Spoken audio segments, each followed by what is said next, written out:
Hello, League.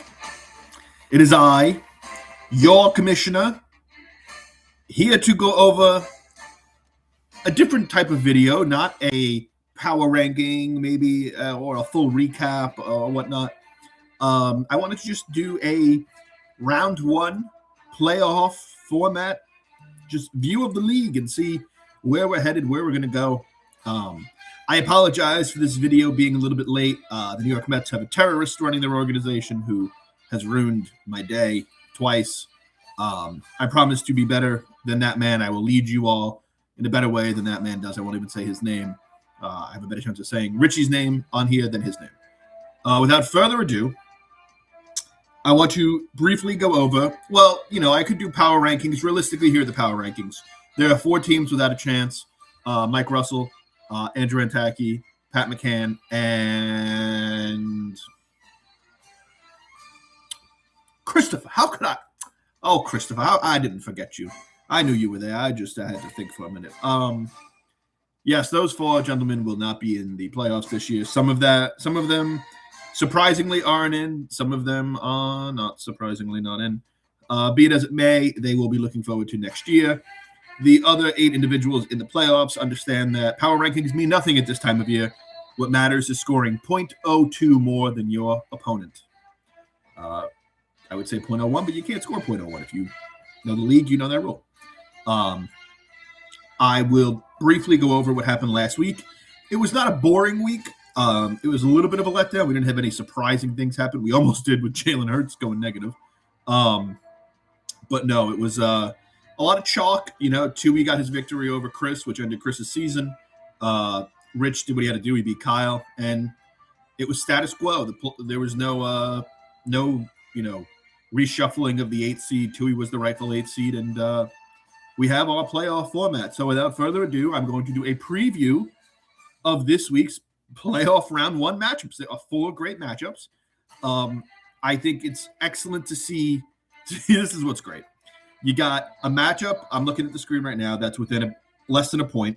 You have another matchup that's within about 3 points.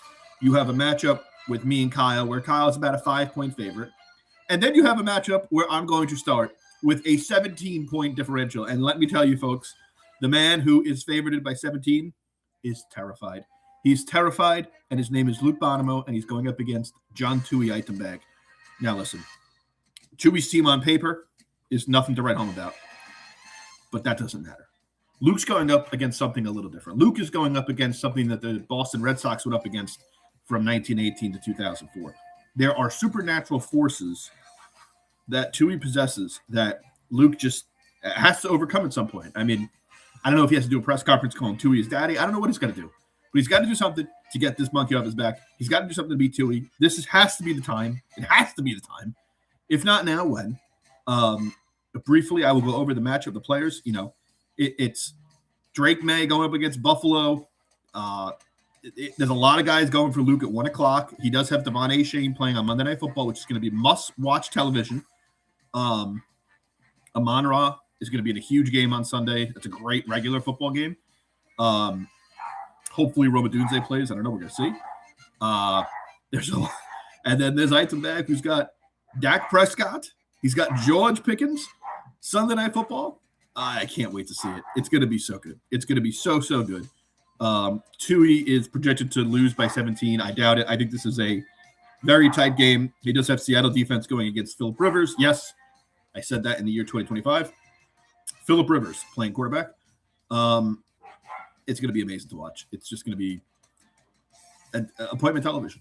So that is the first matchup we will go over. The next matchup we will go over is the closest matchup, numbers-wise. We have the neighborhood Dylan Pugh versus CD's Tom Gorman, the 4 and 5 seeds, respectively. Now, this one could go either way. And I didn't make a pick in the Tui Luke game because I don't want to be blamed by anybody for making a pick. If I pick Luke, Tui's going to win. So I'm not. And then if I pick Tui's going to lose. So that's what's going to happen. I'm not going to make a pick. So I will continue going forward here. I may make picks in these ones. We'll see. Dylan has Bo Nix against Green Bay. That's a little scary. A.J. Brown starting to come to life.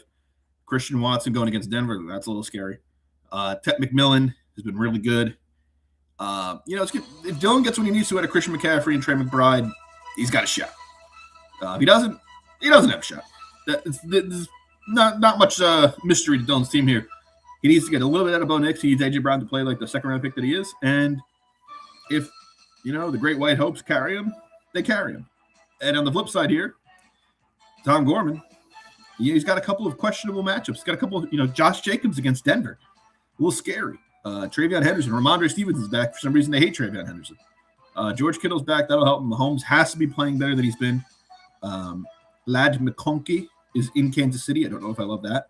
So this whole matchup is filled with what I would consider pretty poor matchups. This one might be a 1st to 90 type of game. So I'm interested to see what happens. Dylan's starting Cleveland defense, which is a good defense, but it's Cleveland Browns. Gorman is starting Philadelphia defense against Kenny Pickett. That I am noting. That could be huge. So we'll see what happens here. Not going to pick a winner. This game is far too close. Far too close. Next, I will go to a matchup. I'll go to my matchup with Trooper Kyle. Now, Kyle is projected to win, and he should be because I'm starting Jordan Addison, who is coming off of apparently an Achilles injury in practice, and he's got 9 as his quarterback. I'm also starting Kayshon Boutte. So anything is possible. My only hope is Derrick Henry going off against the Cincinnati Bengals defense. Kyle, on the other hand, has some not great matchups. Cortland Sutton, Brian Thomas Jr. has been terrible. Jonathan Taylor against Seattle is not great. Stafford against Detroit is going to be pretty good. It's going to be a pretty tasty matchup, but obviously not going to pick a winner in this. I never pick my games. I have an outside shot, I'd say, but Kyle deserves to be the favorite. And last but not least, I will go to Johnny B in the 12, Rich Pacella, versus Do It for Marty's Torso. Now, these are the two teams here projected for over 100 points. Stokes is JSN balling. CeeDee Lamb's apparently going to play. Kyron Williams doesn't have a bad matchup ever. I don't care if they're good against the run. Detroit, it's a great matchup because he's Kyron Williams. Tyrone Tracy going against Washington D. That could be a little bit of a double pain there for Richard. And Jacksonville going against the Jets, who are starting, I think, Brady Cook. So Matt's got a real shot at putting up 105. Tui needs his boy Emeka Ibuka to do what he's got to do. If Emeka Ibuka could be Emeka Ibuka tonight, Richie's got a shot. If he's dropping balls in the end zone and kicking me and Kyle out of survivor pools, then he doesn't have a shot. So be it as it may, Bucky Irving is going to be playing for Richard. He's starting Ken Walker against his will. Tyler Warren, he's got Phillip Rivers throwing him the ball. Maybe Brandon Aubrey puts up another 25 spot. Nobody knows, but that's a great matchup as well. I'm looking forward to these 4 matchups. Anybody can win. Really, anybody can win. You've got your largest deficit being Waddle, baby Waddle, and I'm telling you, that is the matchup to look at. This is a team that never loses against the opponent who never beats this person. So maybe John Tui, is proved to be mortal. Perhaps Luke Bonomo has, severed the basilisk, but I don't know if that's going to happen. We have to see it before I can believe it.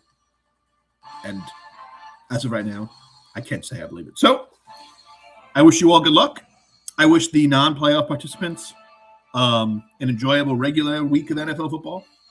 There is always next year. And Christopher, I think that it could be your year. You never know. If things fall the right way and if – oh, my God.